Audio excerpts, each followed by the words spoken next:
Juga banyak informasi di media di masyarakat terkait dengan dualisme dan kepengurusan ASKAP dan PRC seperti apa. Nanti kayaknya saya kali ini harus bisa menjelaskan karena memang saya kemarin tidak membuka waktu untuk dapat menjelaskan ke media karena saya membiarkan ini supaya lebih fokus ke persnya dulu. Dan hari ini saya persilakan teman-teman media, teman-teman pers untuk bisa bertanya terkait dengan masalah terjadi di Persik, Kubu Surabaya Kabupaten ND terkait dualisme, dan juga mungkin bisa bertanya terkait dengan skema pertandingan Liga 3, terus kenapa melibatkan dari pemain-pemain prapon, segala macam silakan kita tanyakan supaya nanti saya bisa akan jelaskan dengan detail kenapa seperti ini gitu ya semuanya. Mungkin saya persilakan ke teman-teman pers. Baik, saya tunggu lagi. Pak Ketua PLT, saya mau tanya terkait dengan mungkin bisa dijelaskan sedikit terkait dengan kronologis sampai terkait dualisme kepengurusan ASKAP di ND, dan kemudian yang saya tahu itu bahwa PLT ASKAP itu adalah Pak Yadi sendiri, kemudian juga ada tugas yang didelegasikan oleh Asprof PSI NTT. Nah, bagaimana dengan tugas-tugas yang diberikan itu, terutama terkait dengan pergantian kepengurusan ASKAP NTT? Mungkin itu, terima kasih. Ini saya bisa jelaskan dari awal ya, teman-teman guys sekalian bisa nanti dapat penggambaran. Jadi tanggal bulan Agustus tahun 2023, PRCND disurati oleh Asprof PSSI NTT selaku induk organisasi sepak bola di NTT kepada ASKAP PSSI Kabupaten ND bahwa masa kepengurusan ASKAP PSSI Kabupaten ND selesai atau dimisioner tanggal 9 September tahun 2023, 1 bulan sebelumnya. Jadi letaknya itu di situ. Nah, saya kebetulan ada di pengurus Asprof PSSI NTT waktu itu, tidak dalam posisi yang maksudnya ini, tapi kita tahu bahwa posisi waktu itu ada surat masuk untuk ASKAP Kabupaten ND di bawah pimpinan Pak Sabri Indra Dewa, bahwa kepengurusan mereka akan demisioner di tanggal 9, segera laksanakan kongres. Bunyinya begitu suratnya. Bunyinya kepada ASKAP yang lama itu di Pak Sabri bahwa segera laksanakan kongres sebelum tanggal 9 September. Tapi karena waktu itu mereka masih mengundurkan diri untuk fokus kepada Rote, Eltari di Rote. Balik Eltari di Rote, Asprof PSSI mendapat surat dari ASKAP PSSI Kabupaten ND yang mengajukan permintaan untuk memperpanjang masa jabatan mereka sampai selesai pemilu. Nah, ini masalahnya di sini. Nah, jadi ASKAP PSSI Kabupaten ND bersurat kepada Asprof untuk meminta memperpanjang masa jabatan. Ketika surat itu masuk di Asprof, jawabannya Asprof tidak menjawab surat itu, tetapi langsung menunjuk PLT. Karena suratnya Asprof sudah duluan masuk di 1 bulan sebelum Eltari di Rote itu bahwa kamu segera laksanakan kongres. Sebenarnya di situ harusnya ASKAP PSSI Kabupaten itu menyiapkan kongres di bulan Agustus atau September awal ini. Tapi ASKAP PSSI ND waktu itu tidak melaksanakan kongres, tapi mengirim surat ke Asprof untuk meminta perpanjangan. Nah, karena surat perpanjangan itu masuk, saya langsung ditunjuk.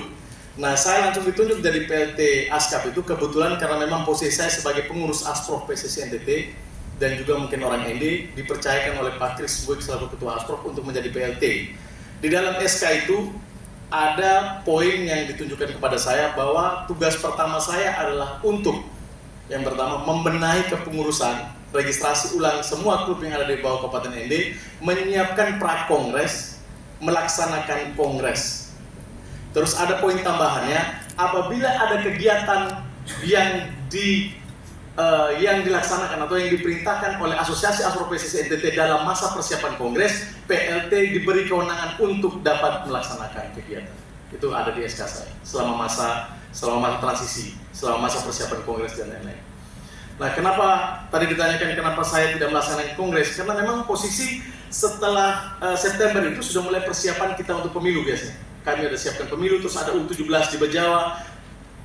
Ini juga terkaitan, ini sebenarnya ada masalah yang sangat penting di Kabupaten ND, bahwa ketika saya harus melaksanakan kongres, otomatis saya harus memverifikasi anggota yang memiliki hak suara untuk memilih ketua ASKAP yang baru secara legitimasi gitu ya. Legitimasinya itu diakui bahwa dia benar-benar memilih hak suara gitu untuk memilih ketua baru. Ternyata setelah dalam perjalanannya, saya setelah ditunjuk jadi PLT, saya sowan ke rumahnya Pak Ketua PLT ASKAP yang lama, Pak Sabri Nardewa 3 kali. Saya ketemu dengan beliau, saya tanyakan, ini seperti apa Pak?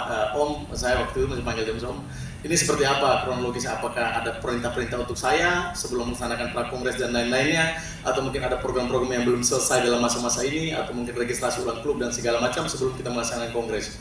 3 kali saya bertemu dengan Pak Sabri.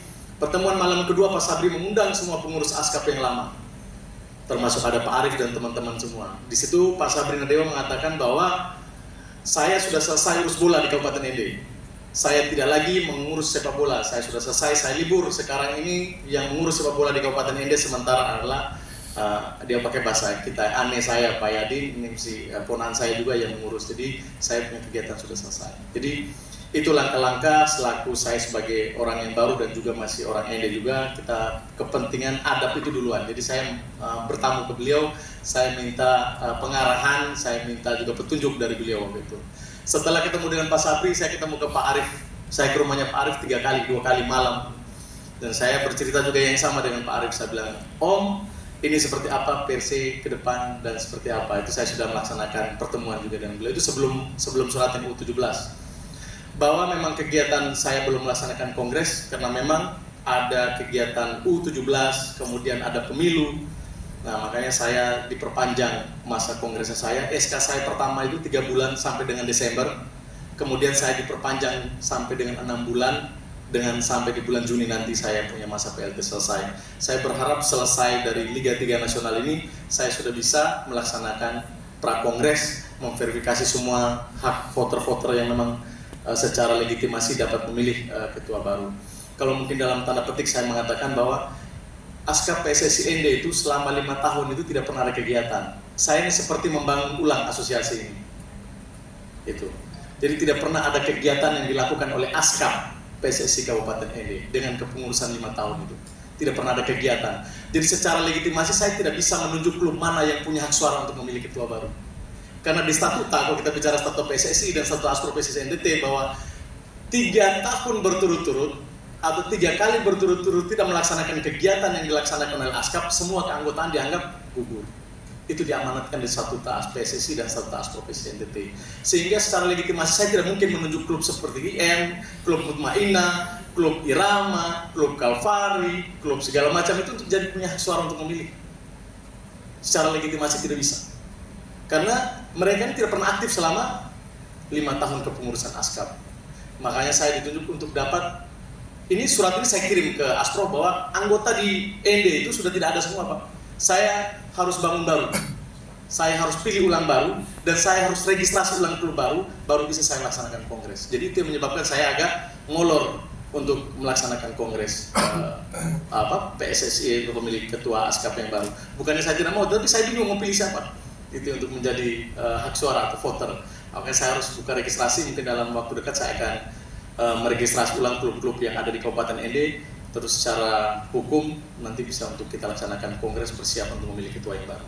Jadi itu mungkin jawaban saya yang pertama. Nanti kita akan ada mungkin pertanyaan lain.